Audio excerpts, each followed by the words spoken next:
dinner. Just so you know, the prospect-based staff will come around to your table and let you know when it's time to go up to the buffet. Thank you.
Experience here at the high school, and what they allow us to do at the high school as boosters is fabulous.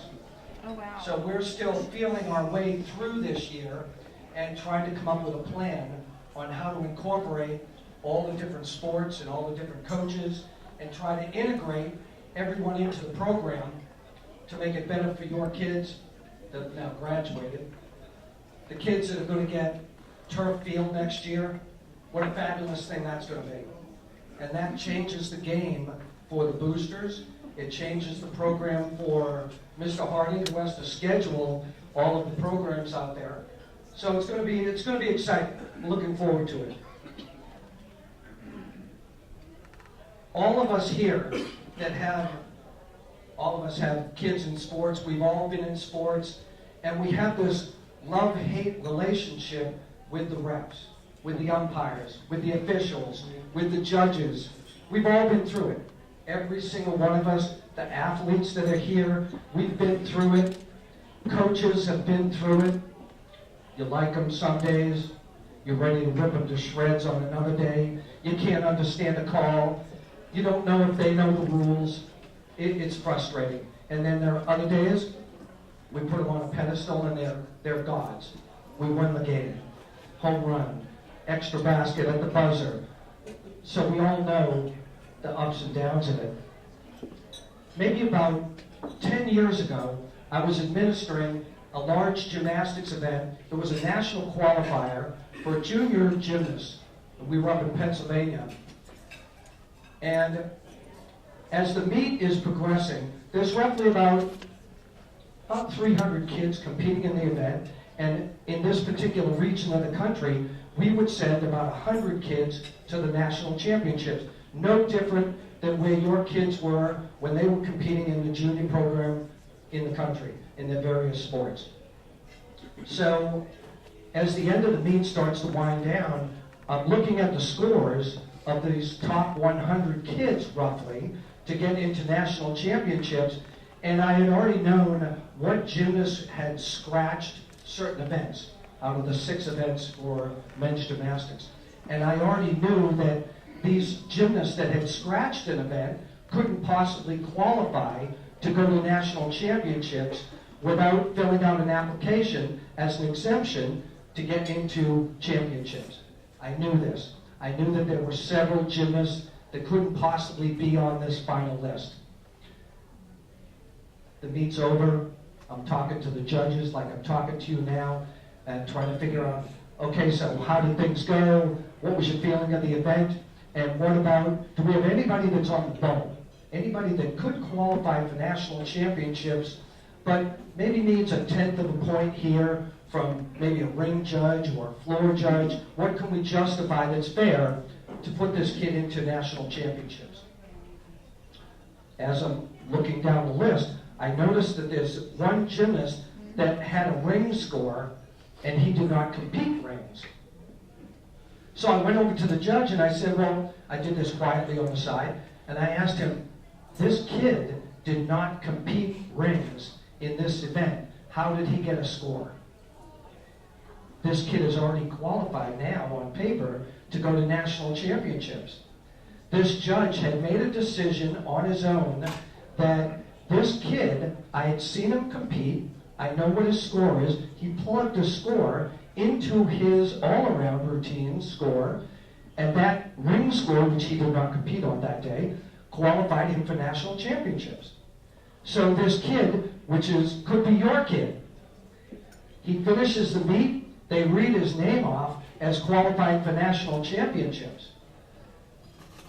Somebody had to go down onto the floor to pull this kid aside and his coach to tell him, you didn't make it, because that judge at rings today falsified the documents to put you into championships. There's one of those love-hate relationships that day that was brutal with a judge. It doesn't happen that often, but when it does, when it's on the good side, it's fabulous. Home run, just makes it around the foul pole, and nobody else really sees it, that's fabulous. But then when it airs on the side of, let's say, dishonesty, or I think the judge truly wanted this kid to go, but it airs on a side that you just can't quite justify, it's tough to swallow sometimes. As it turned out, this particular gymnast was able to apply to national championships, so he wound up going. But the process to get there with this judge, this official, was a little unsettling. And I'm sure everybody here can relate back to a call made on a baseball team, which is being inducted today, a third strike, a foul ball that was clearly fair, an error, a blown call, safe when he should have been out. We can all understand it. This evening, I've invited a friend of mine from the Naval Academy. His name is Kip Simons. You saw his critique in our folder here. And Kip is our guest speaker. One of the important things at the Naval Academy, above all else, you could have a losing season, you must beat Army. It's critical. We dream it, we breathe it, that's the deal. You beat Army, no matter what. Doesn't matter whether you're a club sport, an intramural sport, or a varsity sport like coach is of the men's program. This year, Kip did something that's very rare. It may not have been done in the history of men's gymnastics at the Academy. He won all of the possible titles he could win this year, besides beating Army 5 times when they went head-to-head in the star competition and then in various other meets. Army looked pretty beat up. They looked like that dog that just couldn't quite get dry. And Kip was able to hand it to them quite nicely. Besides his team doing well, they won a collegiate national championship this year. They won individual titles. Their kids are fabulous. His coaching staff is fabulous.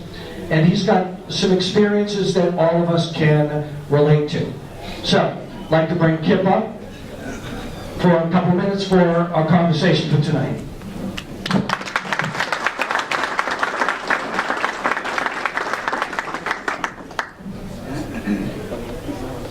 Good evening, everybody.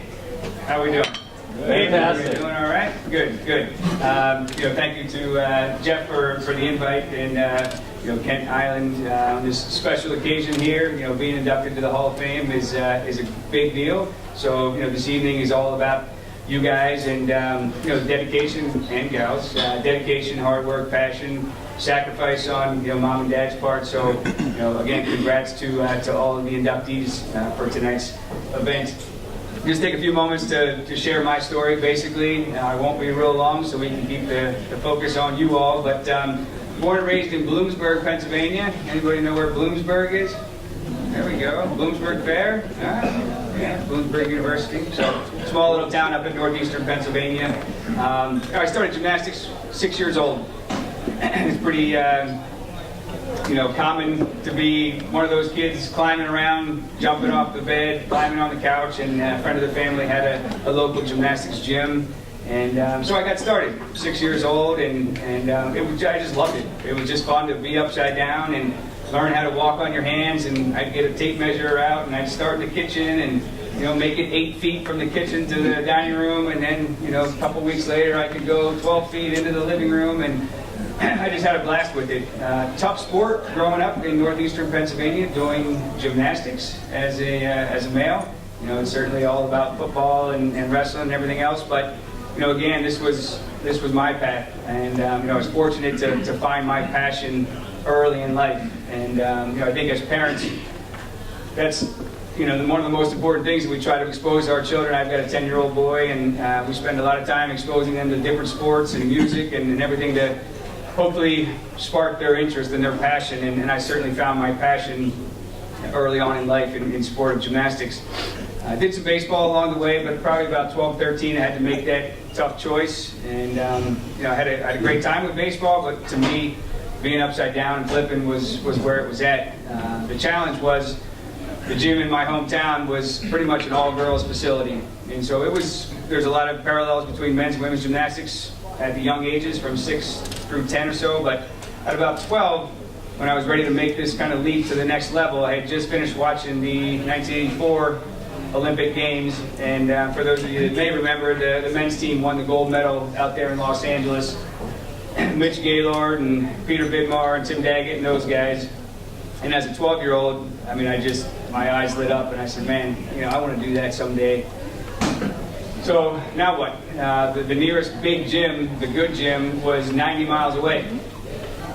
So sit down with the family, and we made a decision that if this is what I want to pursue, then this is what we're going to have to do. And so I know moms and dads out there drive a long ways to different practices and things like that, and sometimes I complain about having to take my kid 10 miles up the road or whatever, and I think about what my folks did for me.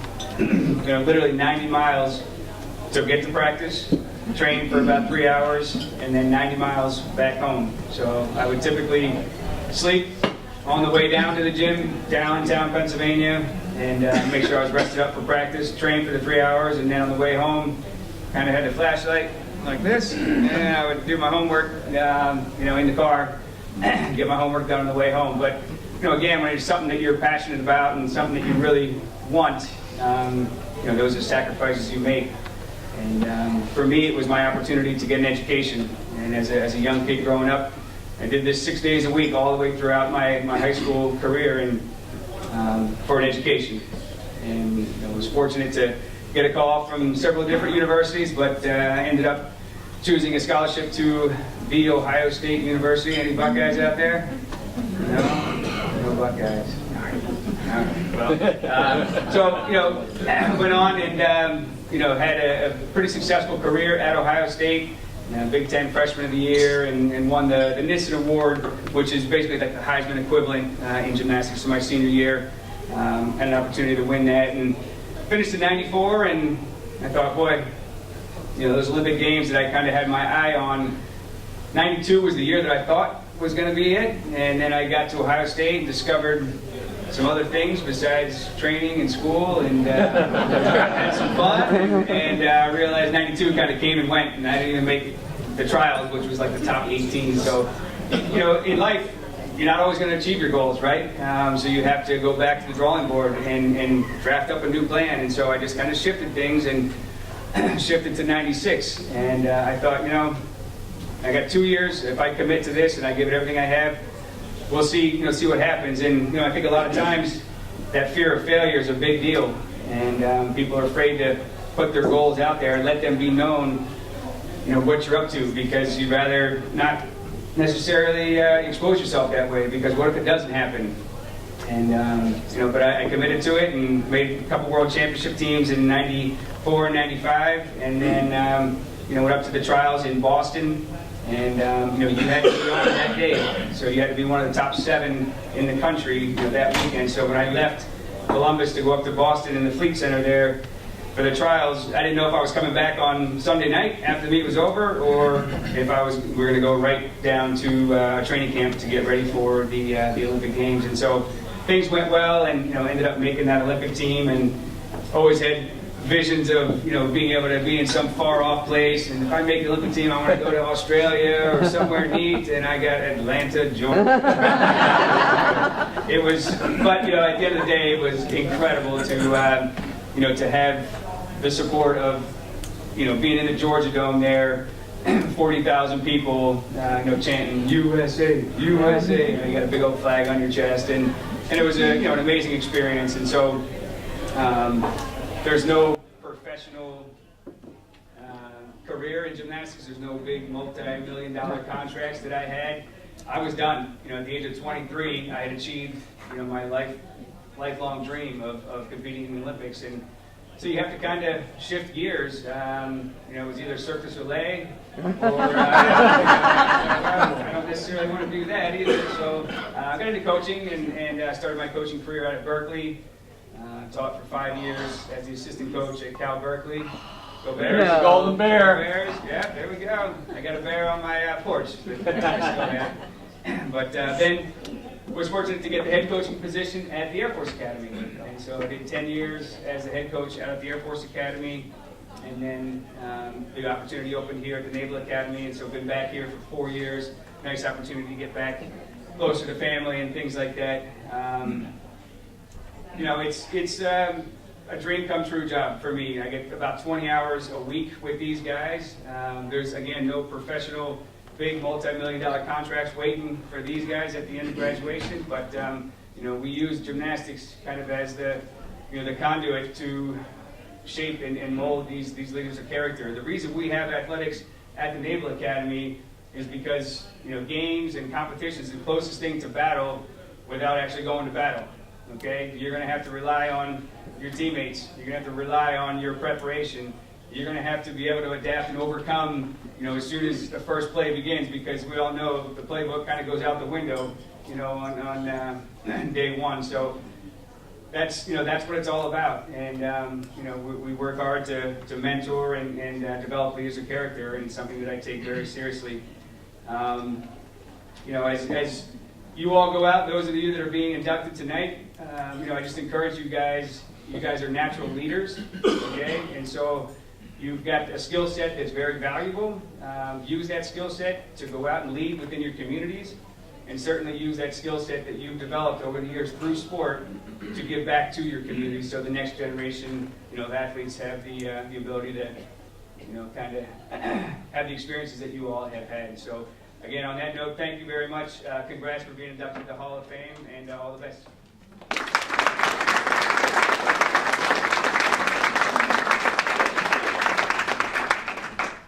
Did you consider Cirque du Soleil? Actually, we're on the cruise ship. That's pretty cool. All right, well, I am Dan Harding. I'm an assistant principal, but most proudly, I'm the athletic director at Cal High School. So this is exciting.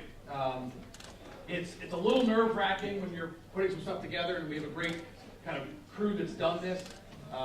There's many people to thank, but this is kind of what high school athletics is all about. So watching the kind of final product and being able to talk about those that are inducted tonight is something that really is enjoyable for myself and many here in the room.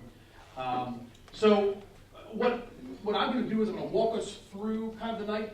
We decided as a committee to allow those that nominated those that are being inducted to come up and actually do the induction, so that's going to be kind of cool. But before we do that, I want to let you know what the purpose and kind of the criteria for the Athletic Hall of Fame is. I think it's important. So the purpose of the Cal High School Sports Hall of Fame is to honor and recognize those individuals and teams who, through their accomplishments, have brought pride and distinction to Cal High School and the community.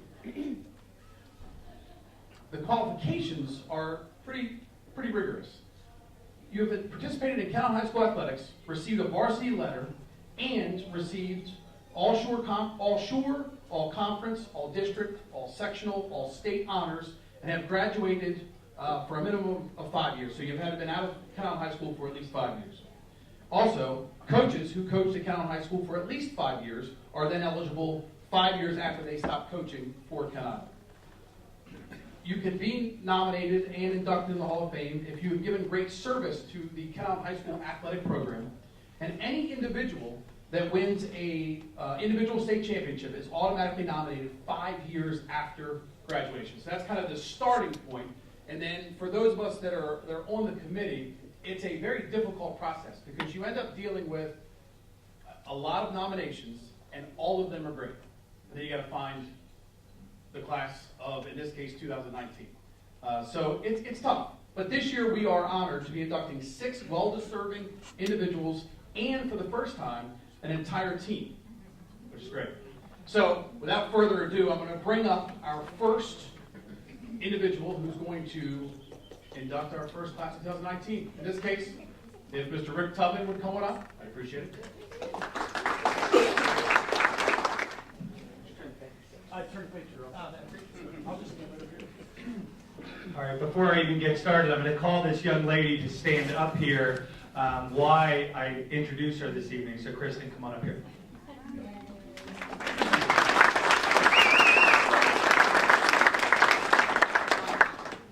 So the backstory of this, before I even get to the story of why she's here, is this whole relationship transition story began in 5th grade. So my 2nd year of teaching, in walked this little girl about this tall, and multiple others that I decided, when I started coaching, that I really needed to get these kids involved at a really young age. So I wrote a grant, started pulling money from other sources that I could get people in from. USA Field Hockey sponsored us, and at recess, I started handing out hockey sticks. Sorry, Miss Kefley. Don't go to soccer. Don't go to soccer. Come to field hockey. It's okay. I know.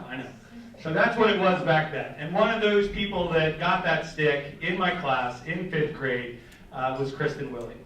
So the story that I'm getting ready to tell you and what I'm getting to read about her is something that I've seen for a long time and was happy to be able to be with that progression from 5th grade on through her senior year of high school.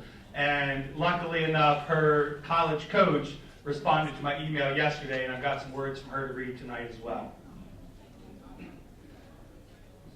So I have the pleasure of introducing the next inductee to the 2019 Kent Island High School Hall of Fame. Kristin was a 3-sport athlete at Kent Island High School, and I had the pleasure of coaching her for 2 of the 3 sports she played. Kristin played varsity lacrosse for my teams and field hockey, and was one of Coach Holland's track team members during her tenure. Kristin made significant accomplishments in all of the teams that she was a member of. Kristin was best known for the contributions to the sport of field hockey and a leader on the 2008 state championship team. This team was one of the most statistically dominating teams in the state at the time. The 2008 Lady Bucks scored 99 goals on opposing teams and allowed only 1 goal the entire season. They posted 17 shutouts in an 18-game season. Kristin was a huge part of the success of that team. She was a senior captain and led with unrelenting passion, and her work ethic stood above the rest. Kristin was the model of leading by example. As a freshman, Kristin made honorable mention and saw her team win the first 2A region title in the school. As a sophomore, she helped lead her team to the North Bayside Championship. As a junior, she received the Coach's Award, received second team Bayside honors, and won a second 2A East Region title. Her senior year, she broke the school assist record, helped her team win the North Bayside Championship, 2A East Regional Championship, and ultimately the state championship. She received the Coach's Award a second time, was selected to play in the Senior All-Star Game, and was a first Maryland All-State selection. Kristin was one of the first hockey players, among others from that year, that Kent Island High School had ever received at the state level. In lacrosse, Kristin was a standout player that had major contributions to the program. She was a starter that contributed to the first women's lacrosse teams to beat Queen Anne's County High School and bring the North Bayside Championship to Kent Island for 2 consecutive years. Now, Holland, you're going to have to help me out with this. In track, Kristin was a member of the relay team that broke, held, or may still hold, but I think was beaten, the 4x4 and 4x8 records that placed also in states and indoor. Okay, got it right. She was a standout player at Washington College. In Coach Rachel Boyle's words, Kristin was the quintessential athlete. She had the rare components of not only her athletic ability and her drive to work 100% of the time. She claims she still uses Kristin as an example of what she wants her athletes to be. As a freshman, she received all Centennial Conference second team honors.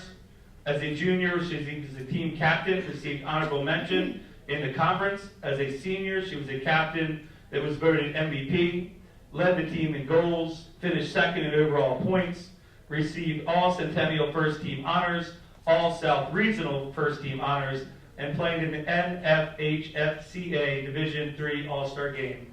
She ended her career receiving the College Senior Athletic Award for female athletes. Now I'm going to go off script. I said that I was going to go off script. You got to bear with me for a minute. I texted her coach the other evening and asked her to share a few words. Didn't get to put it in my speech at first, but she responded to me and gave it back to me. So this is Coach Rachel Boyle from Washington College talking about Kristin.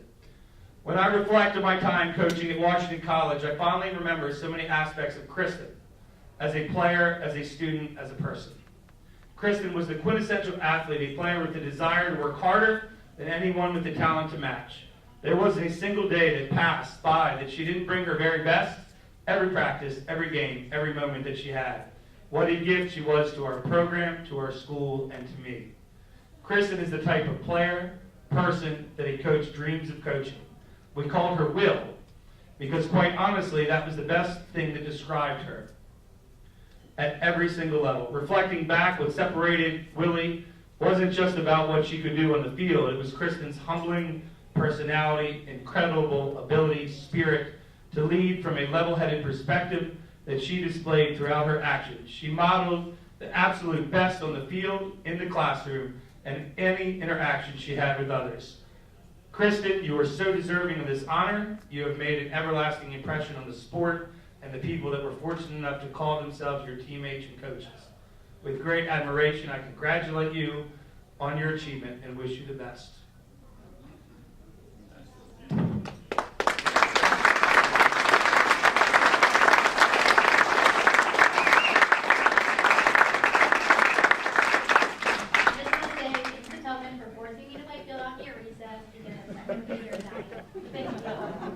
Thank you.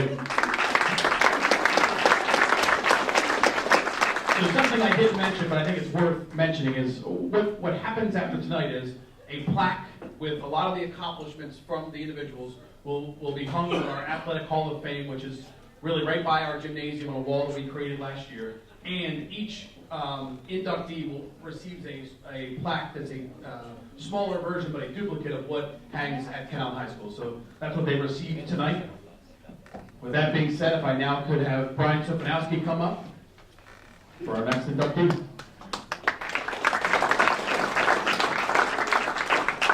Can everybody hear me all right? I don't like holding these things, if you ever know. I have the honor of nominating or introducing the next inductee. That gentleman is named Brady Dove. Unfortunately, he's serving our military in California, so his father and mother will be here. He was nominated by his head lacrosse coach, Tim Kerr, and myself, his head football coach. I'm going to read some stats off about Brady, but there's a whole lot more to Brady than just stats, because all of you here have incredible stats. People go in the Hall of Fame for a reason. They're all conference, they're all state, they're state champions. Brady's got a little something different about him, and I'll talk about that at the end. But listen to this. So he played football and lacrosse, captain for both. He was all conference, first team for both. He was the player of the year for both. He has the record of all-time leading sacks in a single season for 17 in football. He has the all-time leading face-offs for lacrosse. He was a Bayside champion for both. He was a region champion for both, and a state champion in lacrosse. He then goes on to play lacrosse in college. He's a 4-year starter at the U.S. Naval Academy. He is named all-conference all 4 years. He is given the McLaughlin Award 2 years, and his senior year he was 3rd in the nation in face-offs in Division I. Pretty impressive. But there's something different about Brady, because if you ever coached anything in your life, certain kids have one word, and coaches know it. It's called it. He's got it. You can't coach it. You can't teach it. He's just got it. He plays the game with passion. He plays the game with heart. He's more committed. He's more dedicated. And he sweats and just breathes the team and just being a part of something special. And that's what Brady had. I'm not big on staying up here for 20 minutes, 30 minutes, but there's something else about Brady that he had that a lot of players sometimes he goes over the top that they don't have. And then when you look in their eyes, you see, man, he's got greatness in his eyes. He's got greatness. God gave Brady the greatness to be the best at whatever he did, no matter what it was. And that's why right now he's serving in the U.S. military as a Navy SEAL. Because he's great. I said all the stats. It's an absolute honor to have his father here and mother here. And I won't be up here very long, but it was an absolute pleasure to teach and coach this young man. So this year's inductee for football and lacrosse, Brady Dove.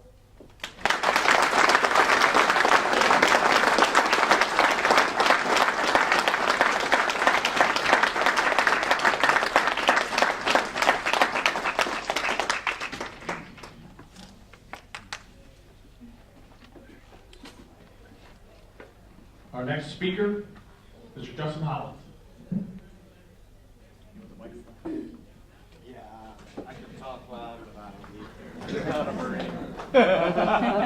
I'm going to use my mic here because I was at a Bayside Championship meet all day today, so my voice is a little weak. Jenny, why don't you come on up here? So Jenny's the class of 2008, and I'm a stats person. I'm going to yell out all my stats here. So let's just start out with, it's not that easy to convince people to run in circles for a long time.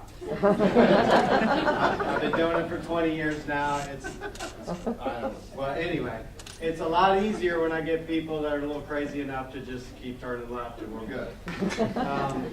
So Jenny starts out, we'll go with the shortest distance is 55 meters. So if you've ever been on let's just say a football field, you half the track or half that straightaway. That's 55 meters. Okay? She can do that with hurdles in front of you, and of course, we all tell stories about how people have all kinds of hurdles in life and stuff. Well, she actually did it. So that was her whole track career. So anyway, 55 meters, that's the shortest distance, and half of the length of the straightaway. She did fantastic. She qualified for states in that. And then we're going to extend it all the way out to the farthest distance, and this shows you how fantastic she is, or I guess I use outstanding a lot, so outstanding she is. She also qualified for states up to a distance of the 5K. So she qualified for states in 5,000 meters, which would be the cross-country meet, and 55 meters with hurdles in front of her. So that's pretty good. Just right there. So obviously as a coach, that's easy because then now I can put her in anything because she can do anything and everything now, with the exception of after I talked to her for a little bit. I did put her in a high jump and that didn't work out very well. I guess running over them and jumping over them, that's a different thing. But all right, so we'll go to that. So she's qualified for states in those events, so the shortest of 55 meters all the way up to the 5K. She is a 4-time All-State, finishing with 2 silver medals in the 300 hurdles and the 1,600-meter relay. And I don't know if Willie was on that one, but 2 bronze medals with the 100-meter hurdles and the 3,200-meter relay. And that one, Willie might have been on that one as well. She was a state qualifier 3 years in a row. She's won 16 individual and relay conference and regional championships. She currently holds 7 of the 11 school records that she had when she graduated. So that's 11 years later. And we're a pretty good track team. So still holding 7 is still a pretty good deal. She currently ranks 13th and 16th all-time points producers. And I know for football, and everybody knows score touchdowns and stuff. When you get first through like 8th place, you get points for the team. More points, still a team sport. And we still win. So she's 13th and 16th, and once again, that's 11 years later, and we're a pretty good track program. So. She continued her success with Limestone and did rather well there. I did not get her coach to talk because her coach changed several times. And I think she's told me that I'm the best coach. But it's not about me, it's about her. So now, as far as I'm concerned, she's just simply fantastic because, one, you can't do all of that and have not it, which is what's already been mentioned. It's really hard. I could say to do anything and she would do it. And she's already told me some stories that I don't remember me not being nice because I'm all nice, at least nowadays. But she's told me some things because I never ever remember yelling at her because I think she's always done fantastic, and apparently I have yelled at her a couple times. But I don't know how and why, because she does and did anything and everything for me. Even today, on the last thing I've asked her to do is give a speech. She knows that she's got to give a speech for me because that's what I'm asking for. So. Lastly, she does anything and everything for me, and she's going to prove it right here. So thank you very much, Jenny Altieri.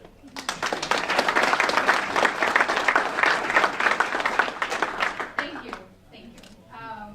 Well, the first thing I'll say is my freshman year I started track because I had gym clothes because it was my kind of gym in high school. We tried out and we tried each event. You would do the high jumps, the long jumps, the hurdles. And there was a point where Holland was just like, okay, you can go run parachutes with the sprinters. And that was his thing. I wasn't going to do hurdles. So at my lunch period the next day or something, I went to his office and I was like, no, I want to do hurdles. So, okay, that's cool. And I believe it was at the senior banquet, you were like, thank God you came and said you wanted to do hurdles because that's my thing. I can run over things and do it really quickly. If there's nothing there, I'm going to be, nobody. But, so it took a lot of heart for me and courage for me to come and ask to do that. And then to prove that I was worthy to be able to do it.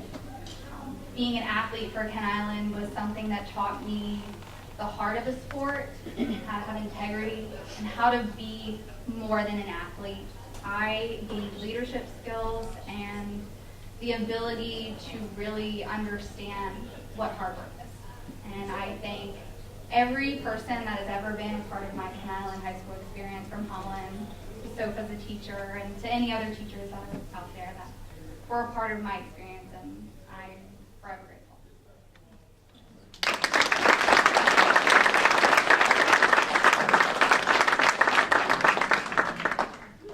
I forgot you made it do the speech. I remember that from last year.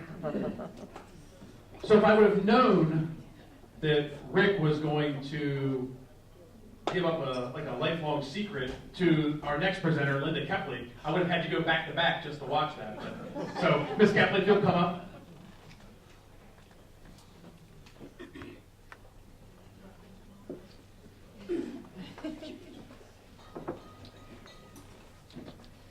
Yes, for many years, at the end of tryouts, the field hockey team would be like, hey, do you have any cuts?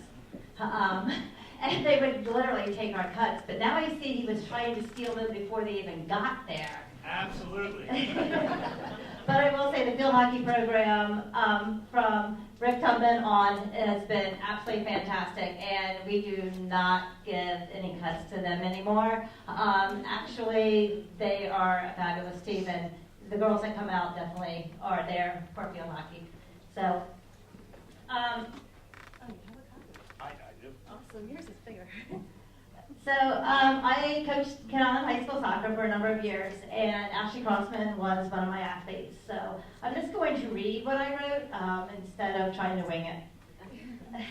From the time Ashley Crossman entered Ken Island High School in 2008, it was evident she was a versatile athlete who would excel in any sport she decided to play. Fortunately for us, she decided to play soccer, basketball, and softball. As a freshman, Ashley was a member of the JV soccer team, where she was named the defensive MVP, the JV basketball team, where she was the top scorer, and the JV softball team. By the time she was a sophomore, Ashley was a 3-sport varsity player. That soccer season, she was given the Plays with Finesse award by her coaches and received all conference honorable mention honors. When Ashley was a junior, she continued to succeed in all 3 of her sports. On the softball diamond, she was given the Speed Burner Award and the Outstanding Junior Athlete. On the basketball court, she was named the most outstanding offensive player. And on the soccer field, she was once again given the Plays with Finesse Award and was chosen as a member of the first team All-Conference. By the time Ashley was a senior, her leadership skills were recognized by her coaches and teammates. Ashley served as a captain for all 3 of her sports. Her senior year, she also received numerous honors in all 3 sports. For basketball, she was named the most outstanding offensive player, first team All-Conference, and was chosen as a member of the senior All-Star game. For softball, she was named the team's MVP. And her soccer honors were team MVP, team top scorer, and the team Plays with Finesse Award. Also for soccer, Ashley was chosen to play in the senior All-Star game, and she was selected to the All-Conference first team. Her other high school accomplishments include, in 2010, Ashley was named one of the athletes worth watching in What's Up Eastern Shore. In 2012, her senior year, she was honored by the athletic department as the outstanding senior athlete, as well as receiving the Senior Scholar Athlete Award. Ashley was also a Maryland Scholar Athlete all 4 years of high school and a Master of Sports Athlete her sophomore, junior, and senior year. Humble, responsible, considerate, ambitious, determined, hardworking, talented, thoughtful, and trustworthy are all words that can easily be used to describe not only Ashley's character, but are also words her teammates and coaches would use to describe her as both an individual and an athlete. When Ashley left Kent Island High School, she continued her soccer career at Bridgewater College. As a member of the Bridgewater soccer team, she was a 2-time captain, 4-time ODAC academic team, 2-time ODAC All-Conference second team, and Virginia SID All-State second team. Ashley graduated from Bridgewater College in 2016 with a Bachelor of Science degree. She is currently working on her doctorate of veterinary medicine at the Virginia Maryland College of Veterinary Medicine, which is a part of Virginia Tech in Blacksburg. Please join me in helping add Ashley's long list of accolades by welcoming her to the 2019 Kent Island High School Athletic Hall of Fame.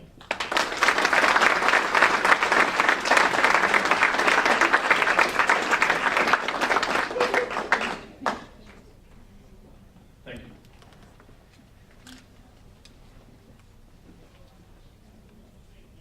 Our next speaker is eagerly over there in the corner. Jen Traeger would come on up.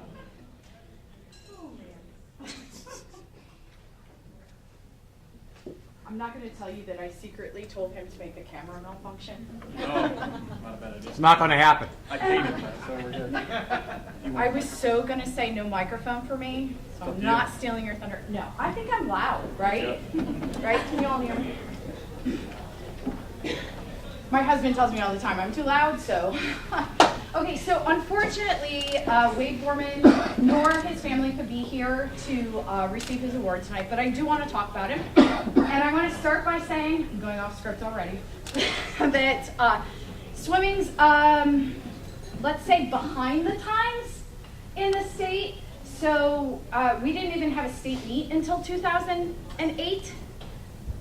So we haven't really had all of these. Wade didn't have the opportunity to be all-state this and all-state that and everything for a long time. So he was still one of the best, if not the best, Kent Island swimmer that we've ever had. So I'm going to kind of go off script and add with a little.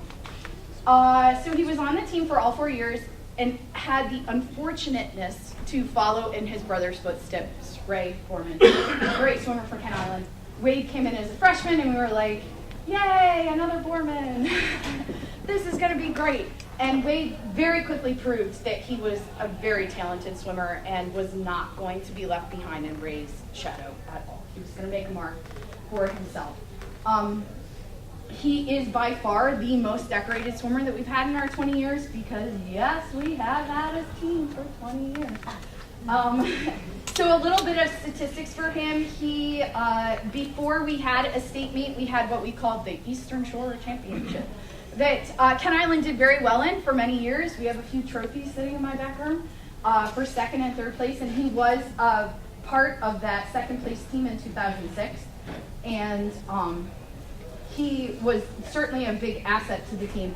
I have also in my back room a stack of the meet sheets from 2000 to current. And in his 4 years, 2005 to 2009, he swam in 32 regular season meets. The men's team won 30 of those 32 meets in those 4 years. And he swam in 152 events, placing first 140 times and second the other 12 times. So our first state meet was in 2008, and it was in Prince George's Sports Complex, which I'm sure you are familiar with, Mr. Hong. Yeah, they have a pool there too. And he was a junior, and he ended up winning the 200 individual medley. That's the one where you have to swim all 4 strokes for a 50.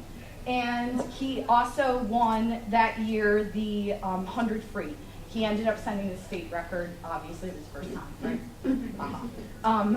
So he received gold in those. But he set the 100 free record, which he would then break in 2009 and stood until 2013. So he held the state record for 4 years.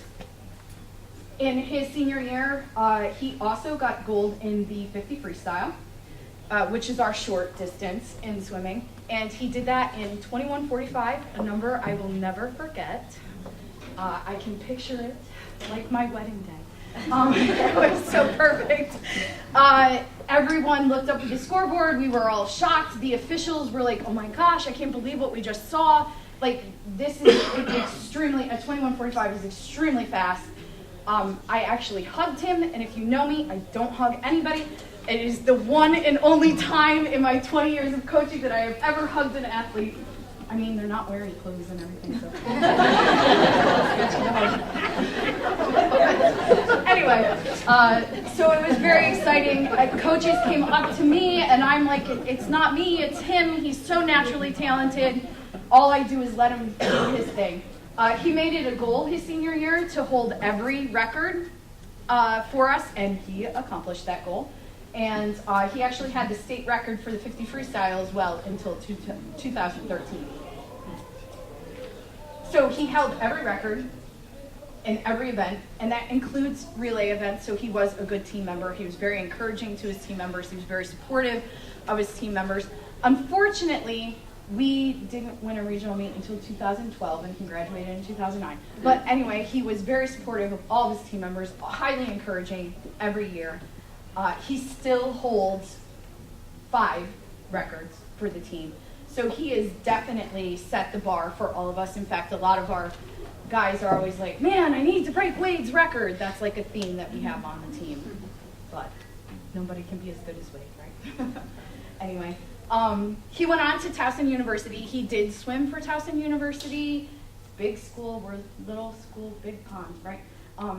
So he did go on. He has coached here at Prospect Bay for many years, and now lives in Texas, so he makes not work this time. So, but very deserving of this honor regardless, right? So, thank you.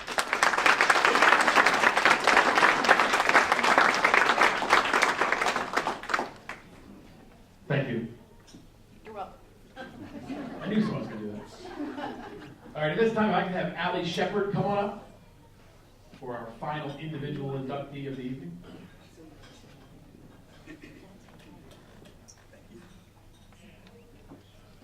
So legally, it's still Macintosh. Don't tell my mother-in-law that.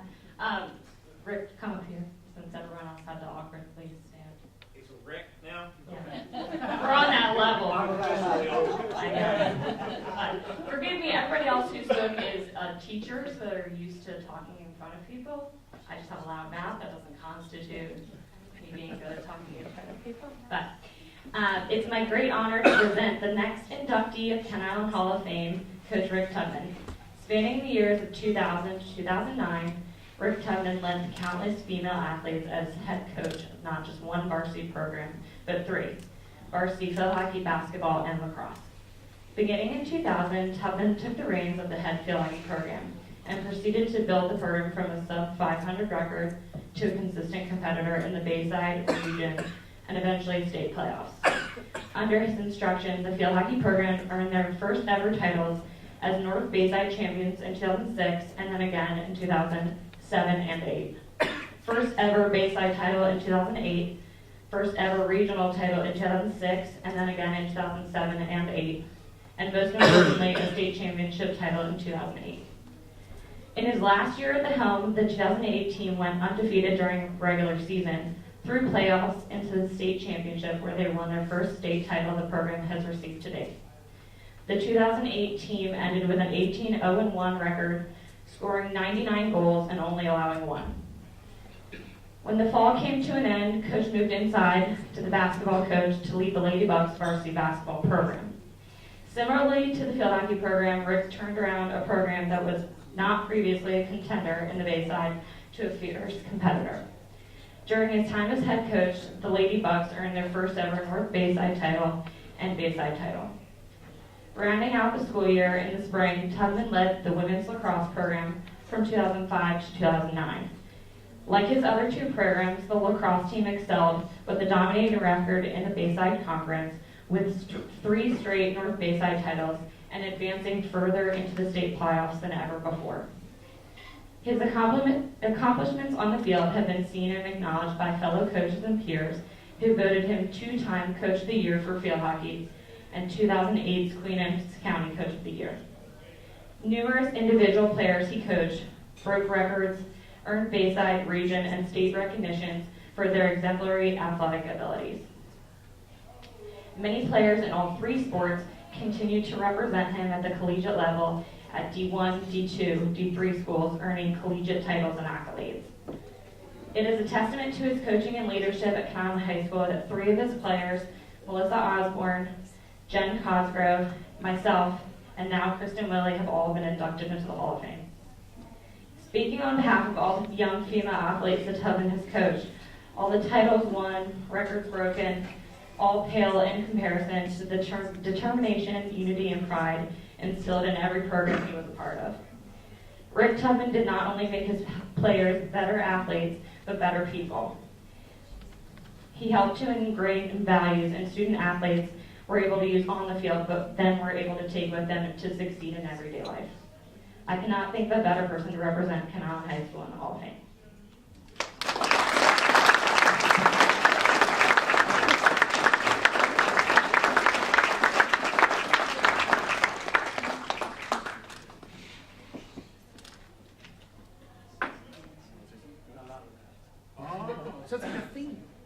I'm gonna steal the mic but not use the mic real quick. First off, to the committee that started this 2 years ago, Ms. Kepley, Brian, Holland, Mr. Harding, anyone else in the room that started the committee under your leadership, sir, I appreciate it. It has not been in the school before, and a committee of coaches and leaders came to the building and said we need to start recognizing people. And the athletes that they brought forward and the coaches that they brought forward and the community members, it's a huge thing. And Kanawha High School, if you look at the history of the high school, it's a young school. It still is a young school. And the lucky thing, I was able to start kind of in the middle of that history. And in the middle of that history, it was fun to be a coach because everything was new. The programs that we coached, Melissa's program, Kristin's program, Allie's program, Jen's program, talking about basketball, lacrosse, and field hockey, they were all sub 500. Everything we did was brand new. We won a championship, won another championship after that. You know, the winnings and the losings weren't what it was all about, and Allie mentioned it. What makes me the most proud and what the pinnacle of the whole experience was the people that came to the table. And when I talk about the people that came to the table, I mean the athletes. They are the biggest resource in this county. When anybody asked, Roy Skiles, who was an assistant superintendent in this county, pulled me up one day and said, Rick, what do you think the biggest resource in Queen Anne's County is? And I stumbled with that question at first, and we had a discussion. And the end of that discussion, I realized he's absolutely correct. The best resource in this county is the kids and the community it represents. And I had a small piece of my life that I was able to get in there and work with that community and work with those athletes and work with those individuals, and I'll tell you, it was one of the best parts of my life. And to make the difference that I was able to make and able to see the young ladies that I was able to coach and at some point teach when they were in 5th grade become the women they are today, that's what it's all about. That's what it's all about. Sports, we get so hung up on the wins and the losses and who's on what team and who's on what rec team and who's on what championship team and all of this. That's not what matters. What matters, especially in today's society, is the people that they become. And when I look around and I look at the individuals that I was able to coach and what they've become today, that's what it's all about. So anybody that's still doing it, it's not about the wins and losses. And I know the coaches in this room very, very well, and they already know this. You know, I'm not preaching to the choir. I taught other people's children a long time before I taught those two boys that are sitting at that back table, and coached those two boys that are sitting back at that back table. Make better people. Make better people, grow better people, and that's what it's all about. So thank you. This is a huge honor. I really appreciate it, and this community is wonderful. So Thank you.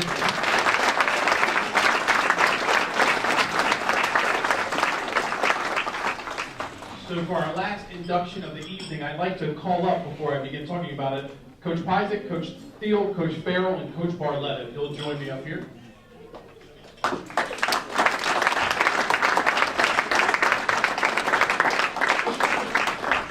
So as they're making their way up, I spent some time today at our baseball field. Unfortunately, fortunately, the Canton High School baseball teams had a successful year. We were the #1 seed in the region. Unfortunately, we lost in a 3-1 game today. Very well played. And for those of you that played or know baseball well, that just happens. Interestingly, and this is the only time I'm going to bring up Queen Anne's County High School, I promise, but interestingly enough, Queen Anne's County High School went 1-14 this year in baseball. They have managed, which yes, that's the good news for me. Interestingly though, they have managed to win their first 2 playoff games, and now really are taking our place in the game on Tuesday. So baseball is kind of an odd thing. I bring that up because the 2008 Canton High School baseball team finished their regular season at 10-8. And while there's certainly nothing wrong with a 10-8 record, that's not necessarily an ending record that you think, hey, you know what? I think this team's got a pretty good shot to win the state title. However, the 2008 Bucks baseball team, under the guidance of head coach Rocco Barletta, was made up of some of the most outstanding young men with tremendous dedication to the game. They took each game one at a time, steadily improving their skills as a team. Their motto for the season was, it's not how you start the season, but how you finish. And finish strong is certainly what they did. The 2008 Bucks were the first team in Canton High School history to win a state championship in any field sport. These young men accomplished many goals that season and left some lasting impressions on all of us as players, coaches, parents, and friends. So at this time, I'm going to hand the microphone over to Coach Barletta. I'm going to also go and grab, but there is each baseball team member will receive a plaque for their inductee. So as he's doing that, I do have one small announcement I need to make. So one of the things we discussed in that 2008 season was the coaches made a little bet with the players that if we won states, they could shave our heads. They did. I still remember Timmy Dennis flipping off the guard and going right down to the scalp. He didn't hold back one bit. So I got this genius idea today that since they're being inducted into the 2019 Hall of Fame class, I think we need to shave their heads. Oh.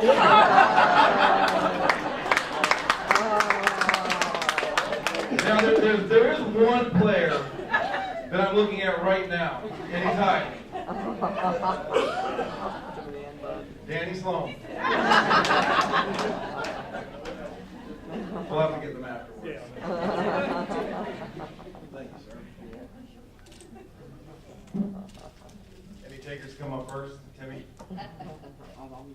You're good? No, mine's close. Yeah. Yeah.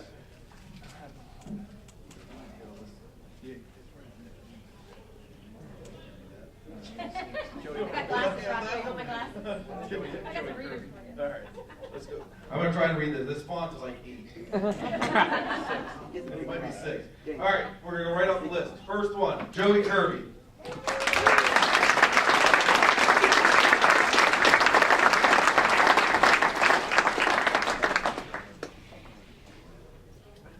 I'm going to get the bigger plaque, Rocco. Yeah. That's like 12 bucks. There you go. Oh, look at that. I can read that.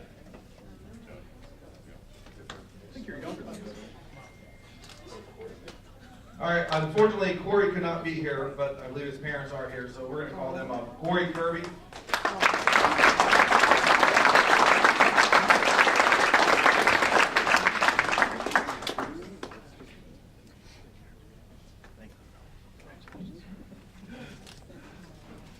Timmy Dennis.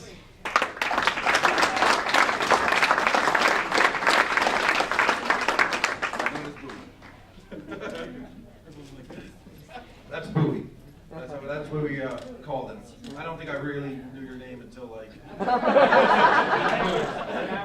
was I had a roster, but what's his name? Kyle Sadowski.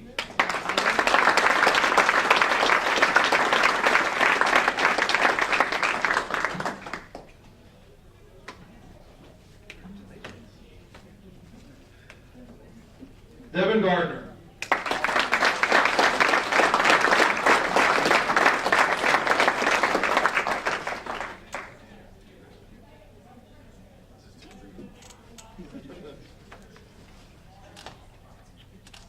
Joey Zanetti.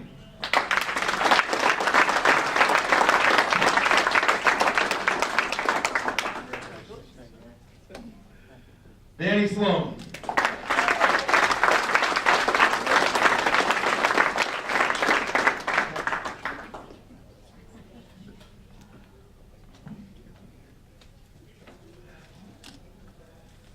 Bobby Mills.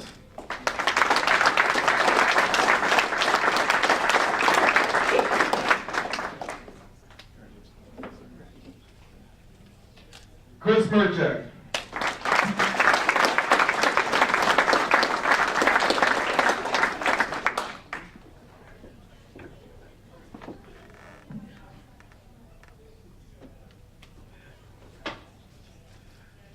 Chris Farrell.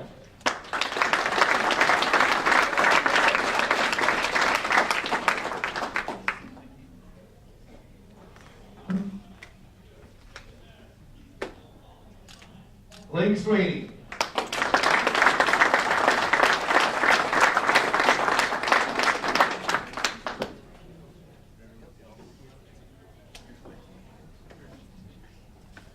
Ryan Earls.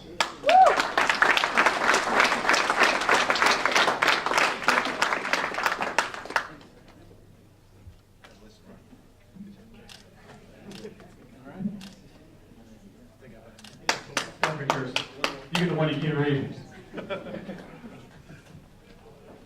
Thank you. Thank you.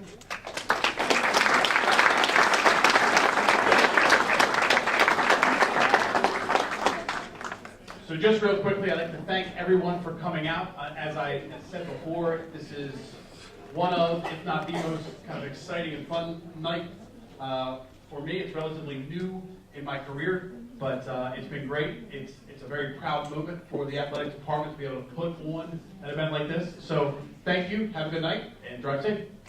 Yeah. All right, one last thing. I can't believe I forgot, Jeff. Thank you. If, as an inductee, if you would come on up and get a group photo, we're going to take a couple of those. And if you've not had a chance to get dessert, everybody's throwing big things for me to say. Please go back and get dessert. It looks like a full table.